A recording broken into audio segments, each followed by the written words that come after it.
Sang Hyang Adi Budaya, Namo Buddhaya. Pada kesempatan ini kita akan bersama-sama memenuhi permohonan dari Bapak Ibu sekalian untuk menjadi umat Buddha secara sah dan resmi. Namun sebelumnya saya akan mengajukan pertanyaan, silahkan Bapak Ibu jawab dengan jujur.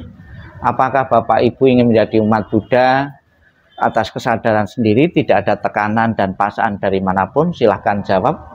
Iya. Ya, karena tidak ada paksaan dan tekanan dari manapun, ingin menjadi umat Buddha, maka permohonan Bapak Ibu untuk menjadi umat Buddha akan saya penuhi dengan saya tuntun mengucapkan wandana pujian, tisarana perlindungan, dan Pancasila Buddhis untuk latihan kemoralan. Silahkan dengarkan baik-baik, tirukan dengan penuh kesadaran.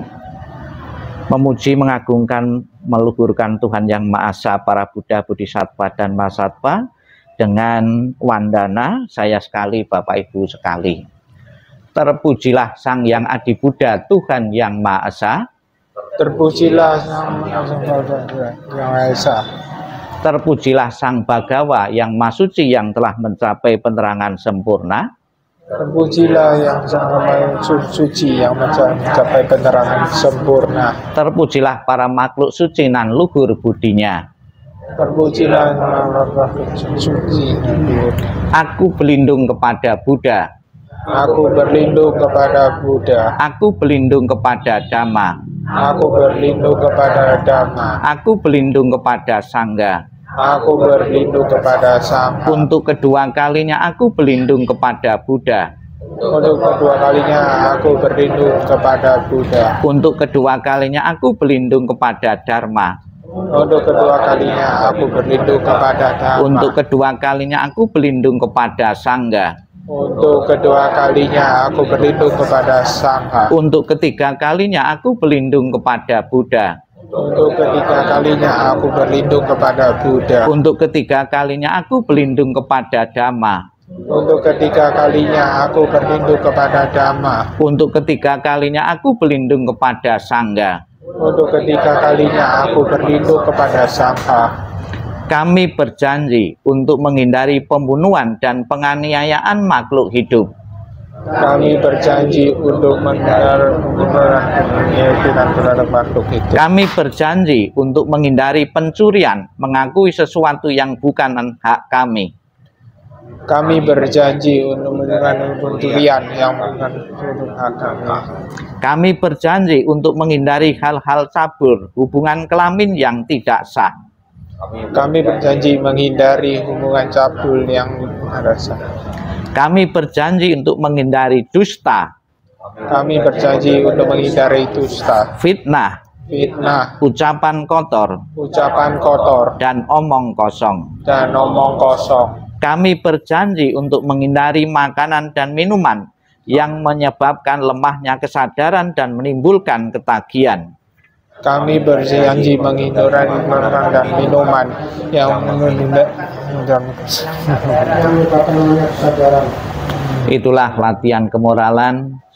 Semoga Bapak Ibu bisa melatih diri dengan baik, dengan melatih sila dan kemoralan akan berakibat telah di alam bahagia mendapatkan kesejahteraan duniawi dan dhamma. Selamat menjadi umat Buddha. Sabi Sata Bhavantu Sukitata. Semoga semua makhluk hidup berbahagia dan sejahtera. Sadu, sadu, sadu. Anjali masing-masing, saya perciki air.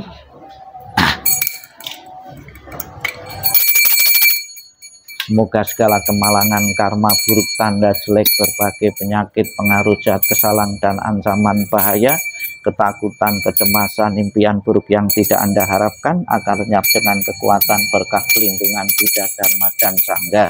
Semoga segala malapetaka jauh menyisih, semua penyakit menjadi sembuh, tidak ada mara yang akan menimpa. Semoga panjang usia kehidupan Anda.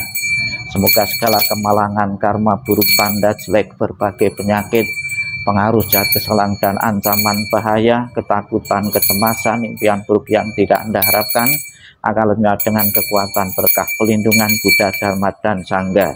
Semoga segala malapetaka jauh menyisih, semua penyakit menjadi sembuh, tidak ada mara yang akan menimpa. Semoga panjang usia kehidupan Anda.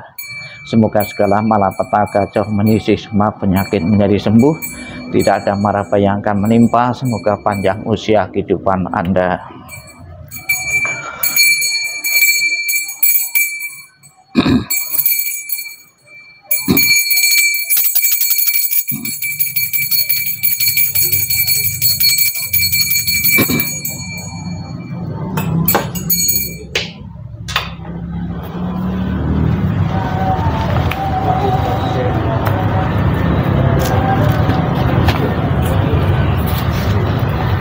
Dan untuk menginspirasi hidup sesuai dengan Dhamma, mendapatkan nama tambahan Buddhis. Semoga dengan nama Buddhis ini betul-betul rajin menjalankan Dhamma ya, untuk mencapai tujuan Nibbana.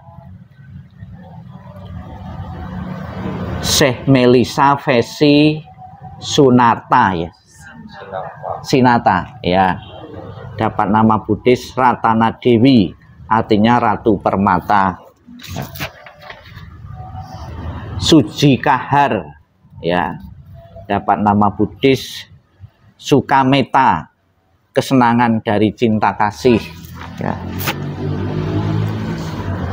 Tresnawati Wijaya, dapat nama Buddhis Sada Dewi, Ratu Keyakinan.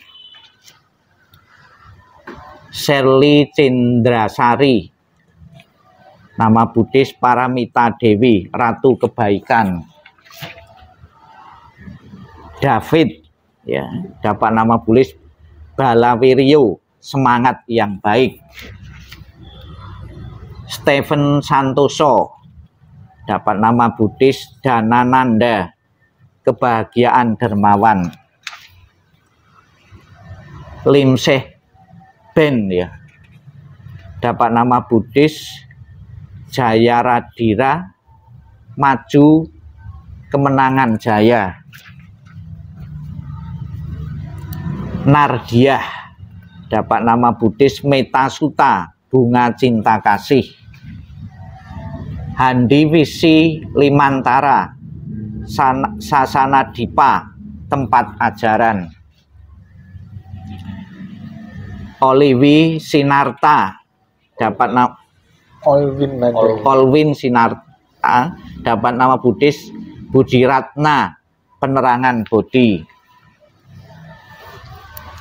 The A Gim ya, Sada Puspita, keyakinan yang indah. Lim Ing Liang, dapat nama Buddhis Susila Mitra, bersahabat dengan sila.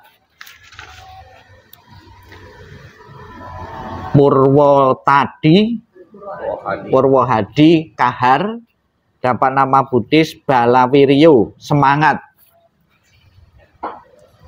Susilowati, nama Buddhis Surya Dewi, sinar ratu.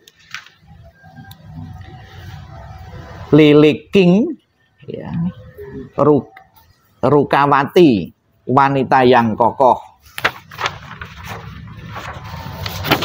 Nempel.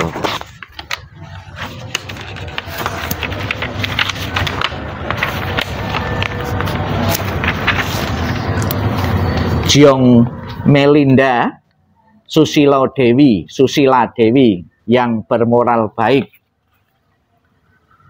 Sihyedi Sunata Dhamma Palo,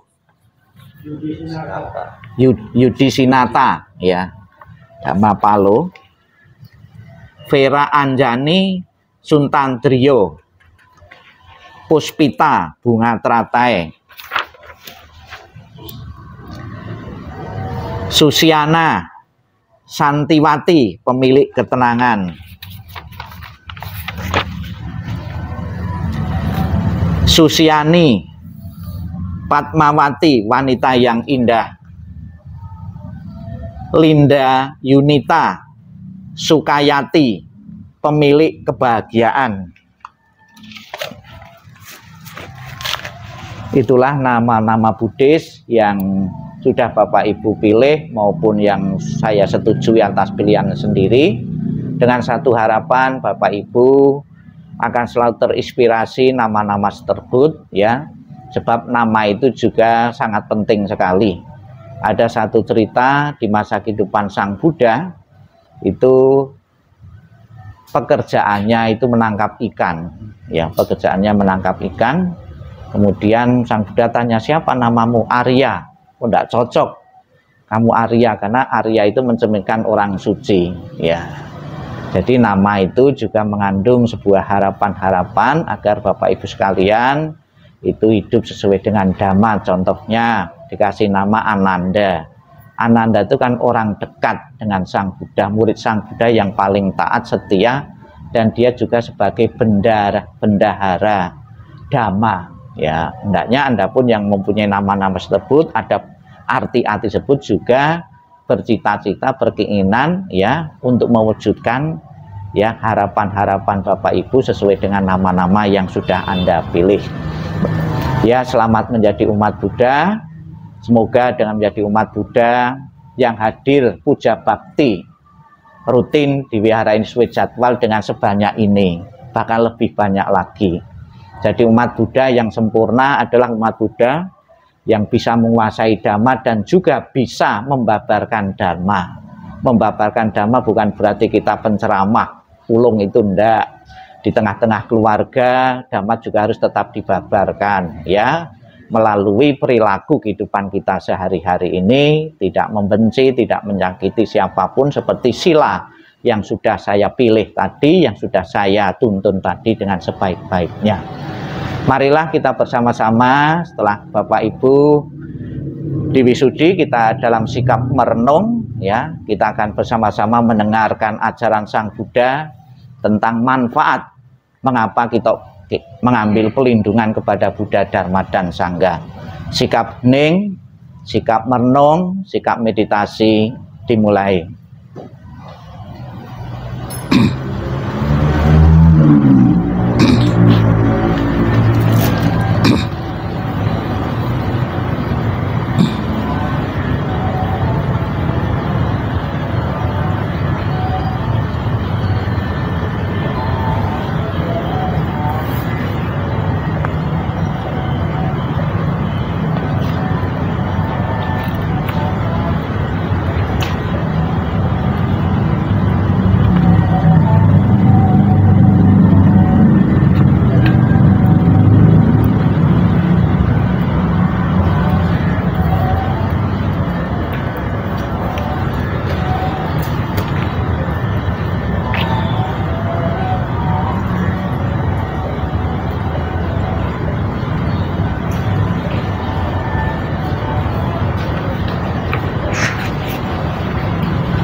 Pada waktu berada di dalam hutan, di bawah pohon, atau berada di tempat yang sunyi, oh para biku, ingatlah selalu kepada Sang Buddha, maka segala kekhawatiran dan ketakutan tidak akan ada.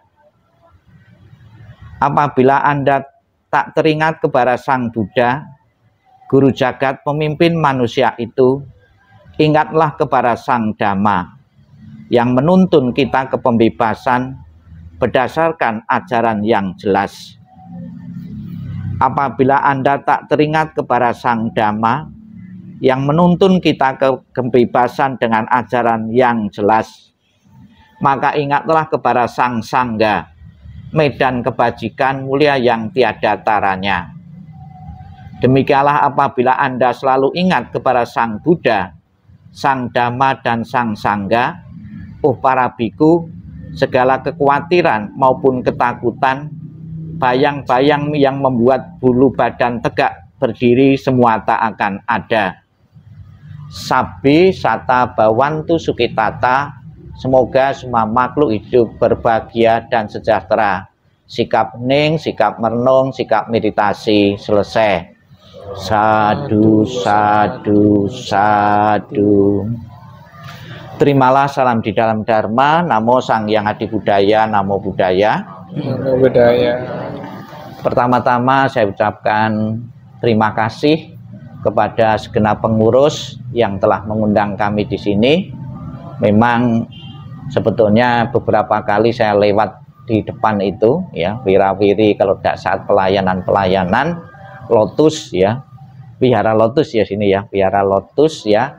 Namun ya, karena perkenalan saya dengan Romo Rahula kapan hari waktu nganter saya dari Panjang Jiwo ke Putat, itu menanyakan kepada saya, Bante kalau diundang ke Lotus mau atau enggak? Ya mau saja, saya bilang gitu.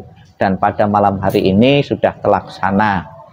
Dan saya juga tidak menyangka ya, ternyata umat di sini ya cukup banyak juga ya. Ini membuktikan bahwa wihara ini benar-benar membawa ketenangan, kedamaian bagi Bapak Ibu sekalian, dan juga tentunya mungkin ya banyak doa yang dikabulkan. Kalau kita sembahyang di satu tempat itu datang sekali doanya tidak dikabulkan, mana mungkin datang lagi ya, karena ada pengaruhnya. Namun tentunya juga di samping Bapak Ibu datang ke tempat ibadah ke wihara ini untuk memanjatkan doa ya, bukan semata memanjatkan doa, tapi juga hendaknya ada rasa syukur ya, rasa syukur, terima kasih ya. Dan kita juga di saat di depan patung-patung ya para suci itu bukan untuk meminta dan memohon saja ya, tapi juga harus terinspirasi apa yang dilakukan ya patung-patung sebut, rupang-rupang sebut ya, agar kita selalu terinspirasi terhadap patung-patung tersebut atau rupang-rupang itu. Hendaknya kita juga tahu riwayatnya, ceritanya ya.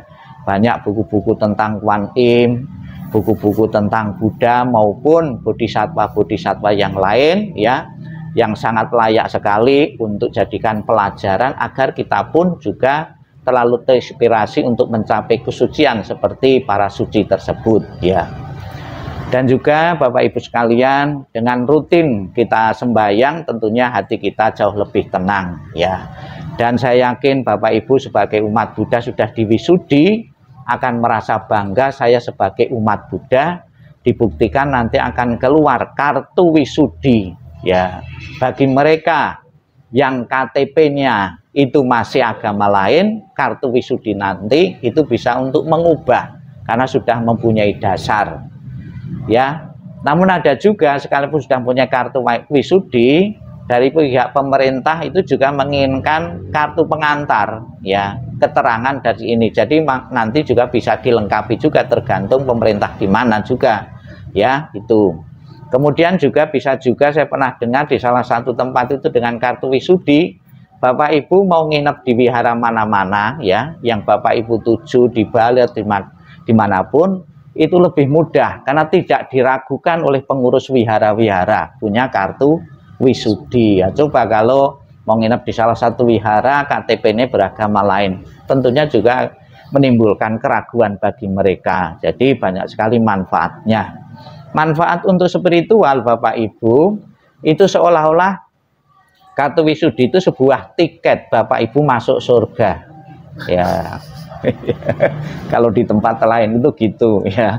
Di agama Buddha pun juga pikirannya seperti itu. Dengan diwisudi punya kartu itu seolah-olah kita itu sudah tercatat sebagai penghuni, sebagai warga di surga ya.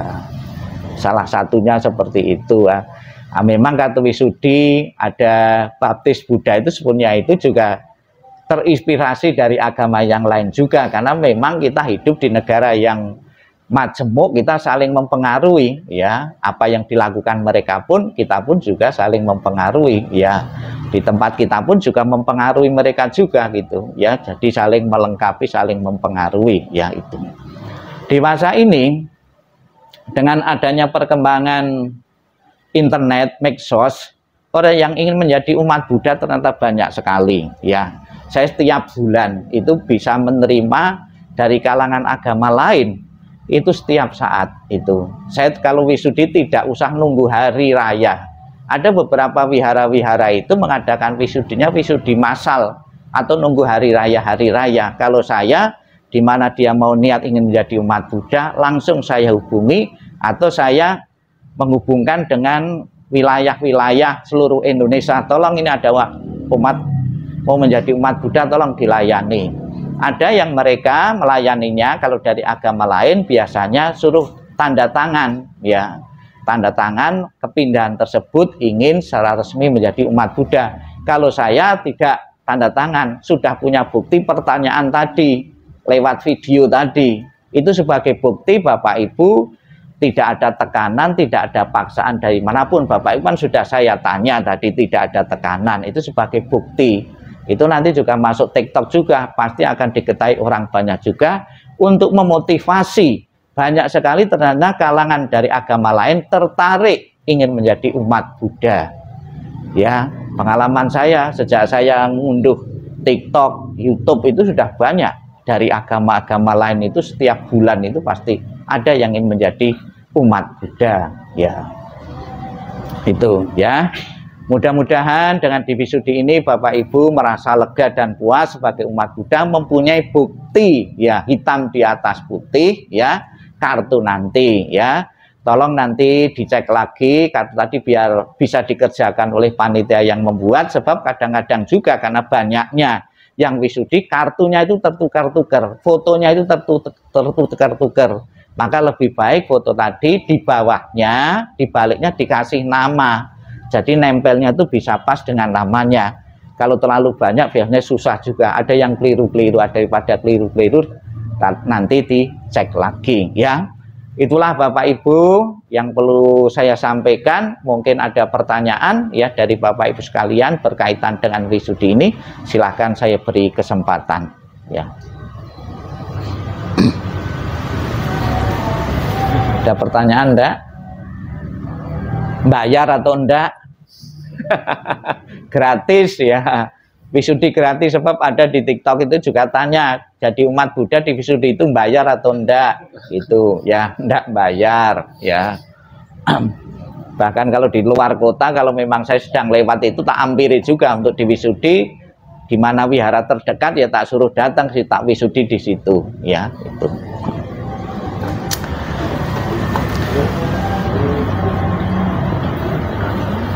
Ada pertanyaan? Ya silahkan. Ayo. Permisi. Oh. Silahkan. Nah. Saya mau tanya, misalnya anak muda-mudi kan sekarang agama udah salah satu, terus sekarang di wisudi ya, sekarang menikah, di suatu hari mereka menikah, terus pasangannya mau suruh ikut dia, terus gimana? Oh, ini tentang pernikahan. Jadi pengalaman saya tentang wisudi ternyata orang yang di wisudi, yang saya wisudi itu juga banyak juga dari kalangan yang lain, itu karena peraturan pemerintah. Mereka mau nikah secara agama Buddha. Di saat nikah itu kan harus satu agama. Tidak bisa agama masing-masing, itu tidak bisa, harus satu agama. Kebanyakan ya, misalnya cewek ya, itu mau nikah dengan laki-laki yang beragama Buddha. Ngalah salah satu. Yang non Buddha ini ikut ke Buddha. Itu lebih banyak segitu. Tapi ada juga umat Buddha yang pindah ke tempat lain juga banyak juga. Ya, bertambahnya umat Buddha yang salah satunya lewat jalur perkawinan ini ya, itu. Diusahakan Bapak Ibu kalau ada punya kenalan atau apa, silahkan datang ke wihara saja. Seolah-olah kita punya misi mengenalkan Buddha Dhamma, ya kita tawari. Kalau mau nikah secara Buddha, datang ke wihara, tanya-tanya mau wisudi, kok dijawab mudah saja, jangan malah ditakut-takuti. Ya. Nah, kemudian juga kenapa saya memilih di saat wisudi itu kok pakai bahasa Indonesia. Kebanyakan yang saya ketahui itu yang ya bahasa Pali. Ya, bahasa Pali. Kalau saya menggunakan bahasa yang paling mudah, ya, paling mudah dimengerti dan menjiwai apa yang diucapkan tadi. Kalau pakai bahasa yang tidak dimengerti kurang menjiwai, ya itu. Ya, kitab suci dan parita itu tujuannya itu untuk merubah pola pikir seseorang, bukan untuk dihafal saja. Orang mencapai kesucian itu karena ya paham betul yang diajarkan itu, bukan karena faktor hafalan, ya itu. Jadi silakan Bapak Ibu sembahyang pakai cara apapun, namun jangan lupa terjemahannya lebih ditekankan, karena itu yang akan mengubah pola pikir kita untuk menjadi umat Buddha, ya itu.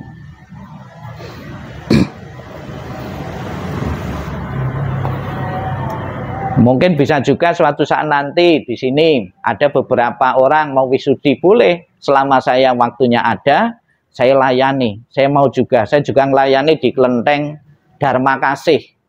Itu setiap ada mau wisudi, calon-calon manten atau orang lain pun juga saya penuhi juga.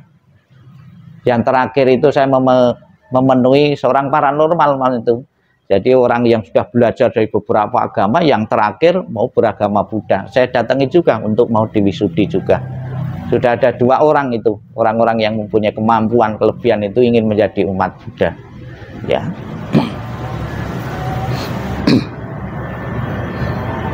Ada pertanyaan yang lain? Diwisudi lagi. Jadi selama Bapak Ibu itu mengikuti kebaktian, sebetulnya Bapak itu sudah diulang-ulang wisudi juga sebetulnya. Bapak Ibu di sini ada biku atau apa, sudah diwisudi terus, pembaruan terus berkali-kali. Namanya mau ganti juga boleh kok. Itu. Mau ganti-ganti, mau mempertahankan nama yang lama juga boleh juga kok. Toh juga tidak mengubah KTP juga. Itu. Sing susah kan mengubah KTP itu, ya. Itu kan nama-nama spiritual saja untuk memotivasi kita hidup lebih baik lagi. Tadi saya juga di Wihara Putat itu ada baby blessing. Jadi sedini mungkin anak-anak itu dikenalkan dengan Buddha Dharma. Ini juga terinspirasi dari yang lain juga. Saudara-saudara kita yang Muslim, begitu bayi lahir procot, ya gitu. Apa yang dilakukan orang tuanya? Diadani. Sedini mungkin dikenalkan nama Tuhan. Ya. Demikian pula baby blessing itu juga sedini mungkin dikenalkan dengan Buddha Dharma. Ya. Rambutnya sedikit dipotong sebagai simbol bahwa kamu ketemu ajaran Sang Buddha itu untuk memotong arus kelahiran dengan ajaran Buddha. Itu. Kemudian ada lagi yang baby blessing itu di dalam kitab suci ada sebuah cerita, ada seorang anak itu dibawa ke peramal, ya. Dibawa ke peramal, peramalnya mengatakan anakmu hanya berusia 7 hari saja, seminggu saja akan mati. Orang tuanya kan kaget dan gitu. Apa betul peramal itu kok bisa mengatakan anak saya cuma 7 hari saja? Tidak percaya, ragu-ragu datang kepada Buddha. Apakah betul Buddha? Kok diramal anak saya itu berumur 7 hari saja? Apakah betul? Sang Buddha mengiyakan, betul. Anakmu usianya cuma 7 hari saja. Apakah ada cara Sang Buddha agar anak saya berumur panjang? Ada. Taruhlah dipan anakmu di depan rumah, terus mengundang biku 7 hari 7 malam membacakan parita suci. Ya. Hantu-hantu yang mau ngambil anak ini, ya, ini dibacakan parita ketakutan, dia menyingkir. Kemudian setelah dibacakan parita 7 hari 7 malam oleh para biku, diprediksi oleh Sang Buddha, anakmu akan berusia 120 tahun. Ya. Dengan pancaran parita-parita suci, ya. Silakan Bapak itu mencoba, ya. Ya, ngundang biku 7 hari 7 malam kalau ada yang mau tapi. Maka ada di Mahayana itu ada membaca Sutra Baisaja Guru, Buddha pengobatan, ya. Itu ada dibaca bukan cuma 7 hari, 49 hari yang berturut-turut. Sampai mulutnya itu meniren, ya. Membaca sutra terus menerus. Tapi banyak juga setiap tahun ada juga untuk umur panjang, untuk kesehatan, ya. Jadi efek dari parita doa itu memang ada juga. Oh ya. Ya, ini bisa membaca pikiran saya ini, ya. Dari tadi saya kehausan, ya.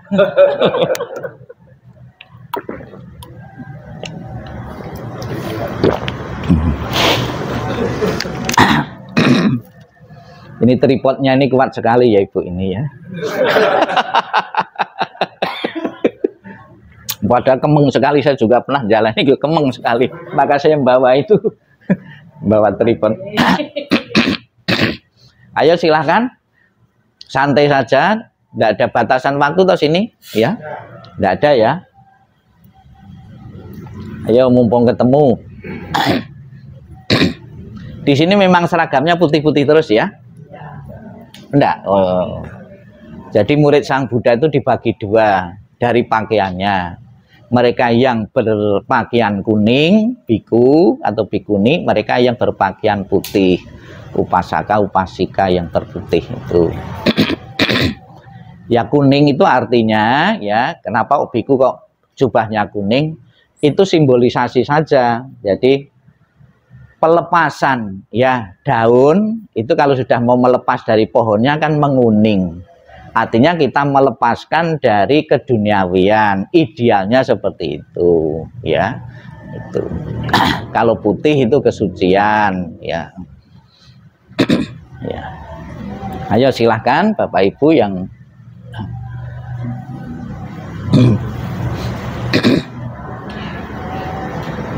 di sini kebaktiannya malam apa? Setiap pagi jam 8. Jam 8? Jam 8 pagi tiap hari, sama Senin malam di Junction. Oh, tiap pagi. Grand itu jadi Kamis malam. oh gitu ya, rutin ya. Iya iya. Iya. Oh ya, seperti kelenteng ya. Tapi kalau setiap harinya jam 8. Oh iya iya. Saya juga sering masuk di kelenteng-kelenteng juga gitu. Ada Bunda Maria juga ya, gitu. Lengkap ya. Tuh. Ini seperti Sai Baba ya. Ya. Ini ya, di Sai Baba.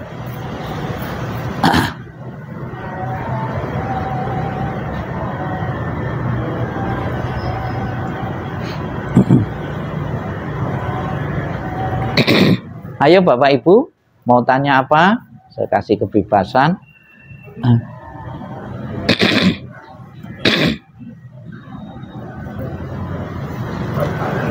Kenapa dalam agama Buddha Bante itu ada masa wasa? Kenapa? Ya, ya.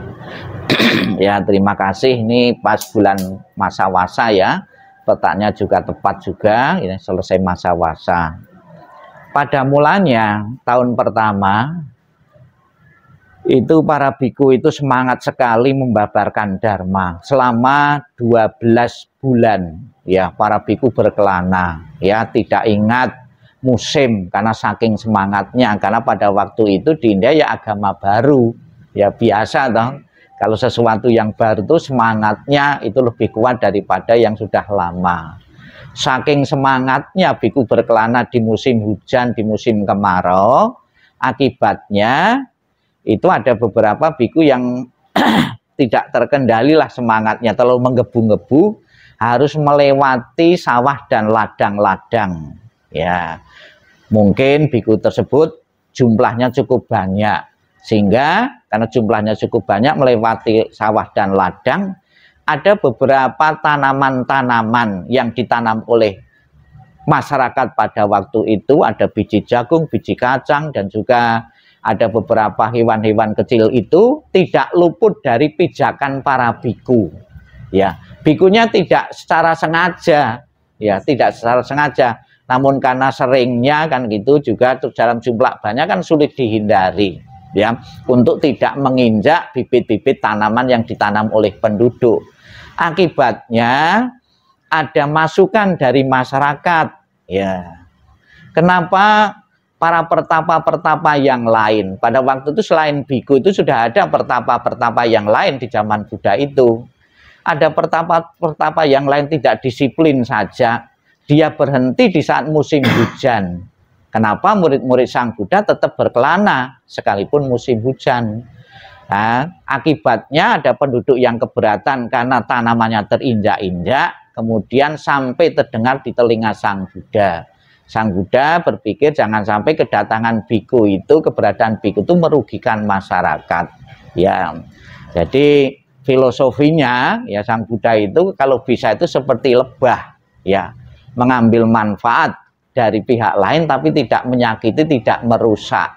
Ya, kemudian dibikinlah ketentuan peraturan oleh Sang Buddha, para biku di saat musim hujan kurang lebih 3 bulan itu berhenti berkelana, tujuannya ya agar masyarakat juga tidak mendapat rugi karena tanaman terinjak-injak, dan para biku di saat masa wasa itu punya waktu untuk belajar ya lebih banyak dhamma lagi untuk merenung lebih banyak lagi. Biku-biku yang kurang belajar, yang tiap hari itu ceramah terus, ceramahnya membosankan. Ya. Jadi salah satu ya untuk mengatasi biar ceramah tidak membosankan itu ada wasa itu. Nah, nanti yang diomong itu terus, ya bikunya tidak pernah baca-baca, tidak pernah belajar hal yang baru, nanti membosankan juga ya. Selama 3 bulan itu para biku berhenti ya untuk belajar lebih lanjut tentang meditasi, tentang dhamma-dhamma, mendekatkan diri pada guru-gurunya. Pada waktu itu belum ada buku yang mengandalkan guru, maka pertemuan guru dan murid pada waktu itu sangat penting sekali. Nah, sampai sekarang pun ya masa wasa tetap dilestarikan oleh para biku. Cuma kendalanya di Indonesia tidak semua negara itu sama. Masa wasa itu sebetulnya itu masa musim penghujan. Dan untuk tahun ini dan tahun-tahun yang lalu di Indonesia itu sudah kacau masa wasanya, musim penghujannya ya. Kalau saat ini mestinya itu sudah berhenti hujannya, malah sekarang mulai hujannya. Di saat masa wasa para biku itu malah musim kemarau. Ya, kemarin itu kemarau, sekarang mengawali musim hujan ya. Kenapa tidak dibikin menuruti musim hujan? Karena nanti perayaan-perayaan kalau ngikuti negara yang lain ya itu kacau ya. Kalender ya perayaan-perayaan itu kacau, maka diambil semangatnya saja. Di saat masa wasa dengan negara-negara lain, para biku berhenti untuk berkelana. Dan setelah masa wasa selesai, ada acara pawarana. Karena kumpul-kumpul itu dalam waktu yang lama, pasti di antara teman-teman biku itu kan juga ada melakukan kesalahan-kesalahan, terus diakhiri dengan pengakuan dosa. Ya, segala kekilapan-kekilapan, karena dalam waktu 3 bulan berkumpul pasti ibarat ya alat-alat perobot ya, ada cangkir, ada itu kan bentik juga atau dalam satu rumah itu biasanya ya ada ketidakcocokan, kemudian mengaku dosa ya, pengakuan kesalahan-kesalahan ya itu. Kemudian ada masa katina, para umat diberi kesempatan untuk membantu para biku memenuhi 4 kebutuhan pokok. Apa menjadi kebutuhan 4 pokok para biku itu? Yang pertama, biku itu perlu makan, dikasih dana makanan, perlu pakaian, dikasih jubah ya. Namun para biku di saat masa katina berdana jubah itu ya, perlu saya ceritakan juga, ini sebenarnya ajaran rahasia ya gitu loh. Jadi akan ajaran rahasia cukup sampai di sini saja ya, itu cerita ini hanya saya ceritakan kepada Bapak Ibu saja berkaitan dengan dana jubah itu. Jangan ceritakan yang lain ya itu. Jadi umat berdana jubah sebetulnya sebuah tekad Bapak Ibu agar dalam kelahiran yang akan datang itu menjadi biku atau bikuni. Tekad, karena sesuai dengan yang ditanam itulah yang dituai ya. Setelah saya kasih tahu, Bapak Ibu takut enggak berdana jubah?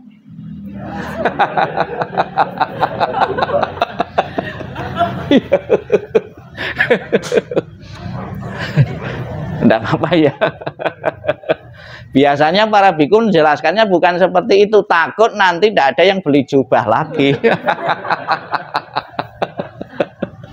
Ya, berdana jubah, berdana pakaian, Bapak Ibu dalam kehidupan yang akan datang itu murah sandang, berdana makanan, murah pangan. Terus ada berdana obat-obatan kepada para biku, biar bikunya itu tidak cekrah-cekrih, sakit-sakitan. Ada yang berdana obat-obatan, tapi bukan obat terlarang. Ya, ya, ya. Kemudian berdana tempat tinggal, kebutuhan pokok bagi para biku. Silahkan Bapak Ibu, mumpung saya di sini, yang punya sertifikat banyak, ya itu bisa juga didanakan, 1 saja. Bapak Ibu dan kelahiran yang akan datang itu mempunyai rumah, mempunyai tempat tinggal berhektar-hektar nanti, ya. Terus ada juga ya, jasa kebajikan dari berdana untuk wihara itu juga sudah tersedia di sana, di alam sana. Ada seorang murid Sang Buddha namanya Moggallana, itu bisa hiking, bisa naik ke surga. Di surga dia ketemu, bisa melihat rumah yang bagus dan mewah, belum berpenghuni. Ya, dia penasaran, Biku Moggallana ini kemudian turun ke dunia. Sang Buddha, ketika saya datang ke surga, melihat rumah megah dan mewah belum berpenghuni, milik siapa itu? Oh, rumah itu milik Nandia. Sekalipun dia belum meninggal, pahalanya, kebaikannya sudah langsung menciptakan rumah megah dan mewah di surga. Panitia pembangunan wihara, ya, itu kebaikannya langsung bisa punya rumah dan megah dan mewah di alam sana. Ini sering saya pakai di saat saya sembahyang di kematian, di Adijasa, di Grand Heaven. Ya, ada beberapa yang dinyiapkan rumah-rumahan, itu juga saya ceritakan seperti ini, ya, itu, ya. Cuma tak kasih makna baru, ya. Kalau di alam sana, ya, itu kan sebuah doa, ya. Rumah-rumahan itu doa yang hidup kepada yang meninggal. Setelah meninggal ini doa kepada orang tuanya, semoga di alam sana punya rumah megah dan mewah, kan gitu doanya. Jangan sampai keleleran di sana, kan gitu, ya. Kemudian kalau di Buddha, ya, kebaikan inilah yang bisa menciptakan rumah megah dan mewah di alam sana. Lebih logika seperti itu, ya. Jadi kenapa agama Buddha itu selalu rukun dengan yang lain? Karena bisa melengkapi di situ. Cerita-ceritanya itu ada kemiripan-kemiripan, ya. Nah, saya juga sering cerita-cerita itu, sehingga saya kalau ke sana ada rumah pun tak beri makna Buddhis, sehingga saya tidak dimungsuhi yang penjual rumah. Ya, kalau saya lawan-lawan tidak ada itu tidak masuk akal, pasti saya setiap sana dimungsuhi.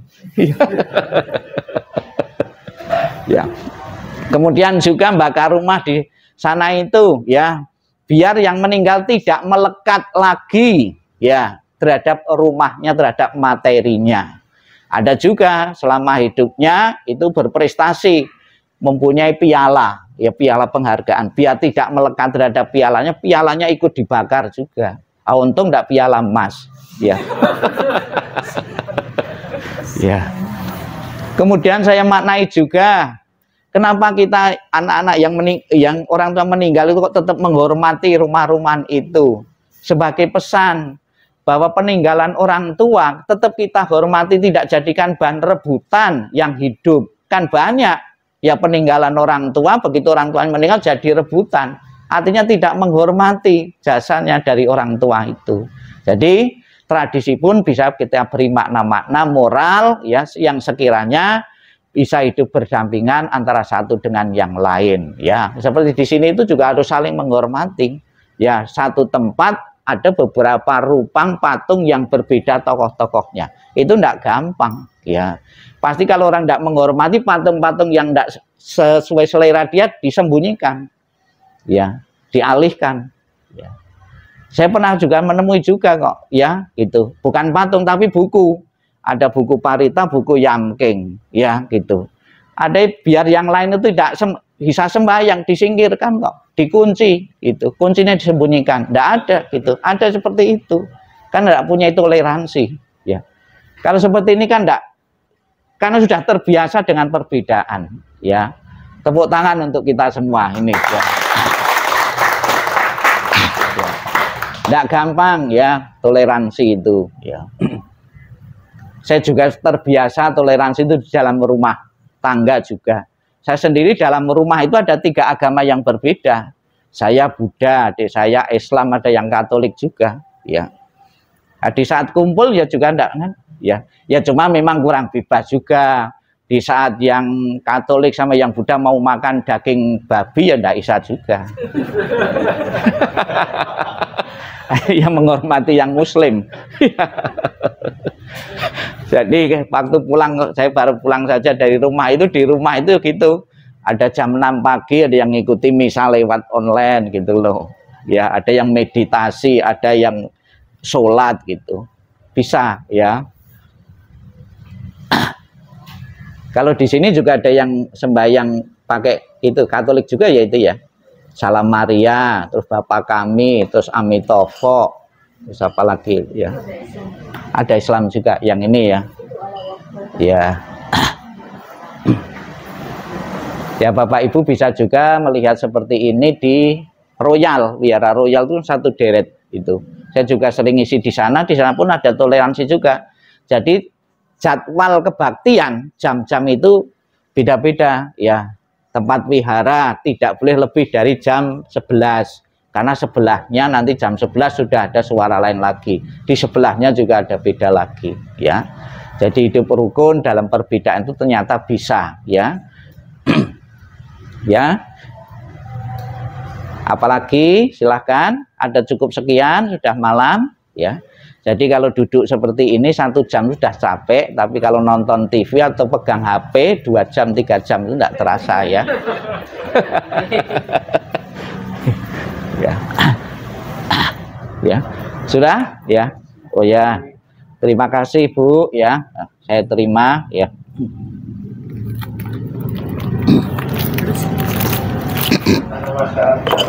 Iya, silakan.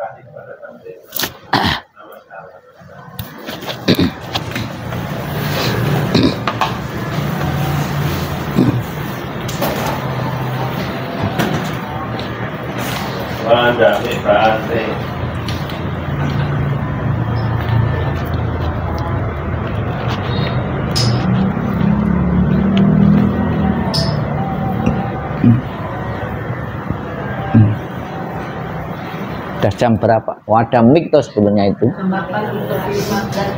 Oh iya.